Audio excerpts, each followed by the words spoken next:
ಬಂಗಾಳ ಕೊಲ್ಲಿಯಲ್ಲಿ ವಾಯುಭಾರ ಕುಸಿತ ಹಿನ್ನೆಲೆ ಆಗಸ್ಟ್ ಅಂತ್ಯದವರೆಗೂ ಕರ್ನಾಟಕದ ಹಲವು ಜಿಲ್ಲೆಗಳಲ್ಲಿ ಭಾರೀ ಮಳೆಯಾಗುವ ಸಾಧ್ಯತೆ ಇದೆ. ಈ ಬಗ್ಗೆ ಭಾರತೀಯ ಹವಾಮಾನ ಇಲಾಖೆ ಮುನ್ಸೂಚನೆ ನೀಡಿದೆ. ರಾಜ್ಯದ ಹಲವು ಜಿಲ್ಲೆಗಳಲ್ಲಿ ರೆಡ್ ಯೆಲ್ಲೋ ಅಲರ್ಟ್ ಘೋಷಣೆ ಮಾಡಲಾಗಿದೆ. ಈ ಹಿನ್ನೆಲೆಯಲ್ಲಿ ಮುಂಜಾಗೃತಾ ಕ್ರಮವಾಗಿ ಕೆಲವೆಡೆ ಶಾಲಾ ಕಾಲೇಜುಗಳಿಗೆ ರಜೆಯನ್ನ ಘೋಷಣೆ ಮಾಡಲಾಗಿದೆ. ಉತ್ತರ ಕನ್ನಡ ಜಿಲ್ಲೆಯ 10 ತಾಲೂಕುಗಳ ಶಾಲೆಗಳು, ಪದವಿ ಪೂರ್ವ ಕಾಲೇಜುಗಳಿಗೆ ಆಗಸ್ಟ್ 28ರಂದು ರಜೆ ಘೋಷಣೆ ಮಾಡಲಾಗಿದೆ.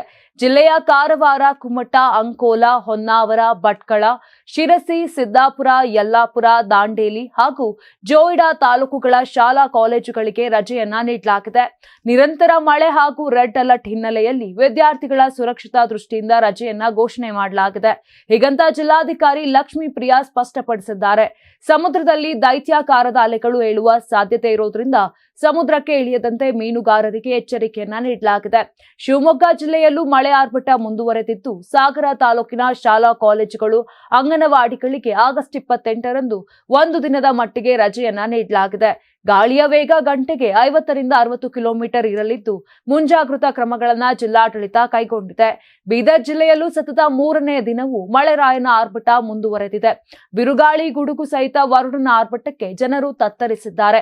ಮುಂಜಾಗೃತಾ ಕ್ರಮವಾಗಿ ಆಗಸ್ಟ್ 28ರಂದು ಔರಾದ್ ತಾಲೂಕು ಮತ್ತು ಕಮಲಾನಗರ ವ್ಯಾಪ್ತಿಯ ಶಾಲಾ ಕಾಲೇಜುಗಳಿಗೆ ರಜೆಯನ್ನ ನೀಡಲಾಗಿದೆ. Karibasaveshwara agri India private limited ರವರ ನಂಬರ್ 1 ಸ್ಪ್ರಿಂಕ್ಲರ್ ಪೈಪ್. ನಾನು 86 ಕೆಜಿ ಇದ್ದವಳು 71 ಕೆಜಿ ಬಂದಿದ್ದೀನಿ. ವಯಸ್ಸಾದ್ಮೇಲೆ ಸ್ಮಾರ್ಟ್ ಆಗಿ ಕಾಣ್ತೀರಾ ಅಂದ್ರೆ ಜಿನ್ನಿ. 126 ಕೆಜಿ ವೇಟ್ ಇದ್ದು ನಾವು ಈಗ 114 ಕೆಜಿ ಲೆಕ್ಕ ಬಂದಿದ್ದೀವಿ. ಯಾವುದೇ ಸೈಡ್ ಎಫೆಕ್ಟ್ ಆಗಿಲ್ಲ. 84ರಿಂದ 50 ಕೆಜಿ ಬಂದೆ. ಆಮೇಲೆ ಸಣ್ಣಗೆ ಫಿಟ್ ಆಗಿದ್ದೀನಿ. ಅದಕ್ಕೆ ನಾನು ಯೂಸ್ ಮಾಡ್ತಾ ಇರೋದು ಜೀನಿ ಸ್ಲಿಮ್. 84ರಿಂದ 50 ಕೆಜಿ ಬಂದೆ. ಆಮೇಲೆ ಸಣ್ಣಗೆ ಫಿಟ್ ಆಗಿದ್ದೀನಿ. ಅದಕ್ಕೆ ನಾನು ಯೂಸ್ ಮಾಡ್ತಾ ಇರೋದು ಜೀನಿ ಸ್ಲಿಮ್. ಸಣ್ಣ ಆಗಕ್ಕೆ ಜೀನಿ ಸ್ಲಿಮ್ ಯೂಸ್ ಮಾಡದೆ ಹೆಲ್ದಿನೂ ಅದೇ. ನೀವು ಸಣ್ಣ ಆಗ್ಬೇಕಾ, ಹೆಲ್ದಿ ಆಗ್ಬೇಕಾ? ಹಾಗಿದ್ರೆ ಜೀನಿ ಸ್ಲಿಮ್ ಯೂಸ್ ಮಾಡಿ. ಸಣ್ಣ ಆಗೋದಕ್ಕೆ ಯಾವುದೋ ಪ್ರಾಡಕ್ಟ್ ಹೇಳ್ತಾ ಇದ್ದಾಳೆ, ಏನಾದರೂ ಸೈಡ್ ಎಫೆಕ್ಟ್ಸ್ ಇದೆ ಅಂತ ಯೋಚನೆ ಮಾಡ್ತಾ ಇದ್ದೀರಾ? ಖಂಡಿತ ಇಲ್ಲ. ಯಾಕಂದ್ರೆ ಇದು ಕೆಮಿಕಲ್ ಫ್ರೀ. ಸಣ್ಣ ಆಗಬೇಕು ಅಂದರೆ ಜೀನಿ ಸ್ಲಿಮ್ ಯೂಸ್ ಮಾಡಿ. ಹೆಚ್ಚಿನ ಮಾಹಿತಿಗೆ ಕೆಳಗೆ ಡಿಸ್ಪ್ಲೇ ಆಗ್ತಿರೋ ನಂಬರ್ಗೆ ಕಾಲ್ ಮಾಡಿ.